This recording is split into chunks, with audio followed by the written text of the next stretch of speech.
I can't. We can't let it go through this entire podcast without commenting on the new Golden Sand stuff and how amazing that is.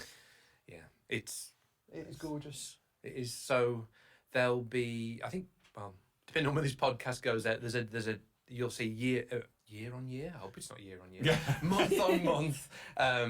There'll be significant expansion. So the next big change is you'll start to see the trading company reps move into their new structures. And honestly, the Gold Hoarders one is something really special. It's like everyone internally is calling it Gringotts Bank, but it's that idea of in terms of our lore, like the Gold Hoarders have expanded. They've got all this gold because of the actions of players, and now they get to move into this really kind of glorious headquarters on Golden Sand. So that core functionality of the trading companies. The sovereigns are going to get a brand new building. The shipwright, the merchants will have a new area. When that core functionality is finished, which will be done in the coming months, that's when the new name I was going to say will be unveiled. No longer Golden Sands. It's no longer Golden Sands. Less sand. No, it's not an outpost anymore. And there's no sand. Less sand and not an outpost. So some of our players have noticed a little pedestal. It will be unveiled when the name is unveiled, but like every month it's going to expand significantly. So look out for Gringotts Bank. It's so cool. Yeah. Beyond call them outposts because they were outposts. Whereas now they are feeling that Golden Sands is feeling much more like a pirate port.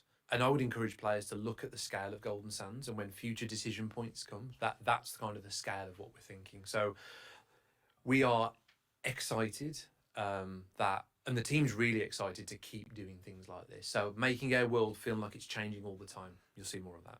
So yes, he's back. Flameheart's back. So we are taking the approach of, rather than doing little teases here and there, we've kind of been doing that for a while. We want to do something more meaningful.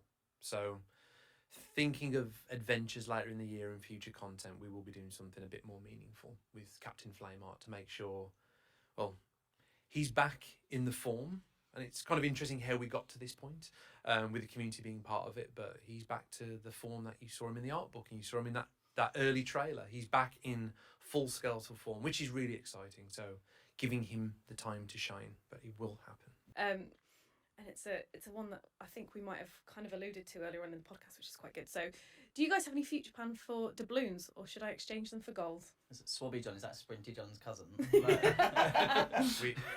we do, and I can't excuse this, but I would loop it back to what I said earlier, with areas of the game that feel like they could bring more value, but they don't currently. And I think doubloons and the economy of doubloons I think it feels uncomfortable with how long we've had to leave that without giving it attention. But it's in hand.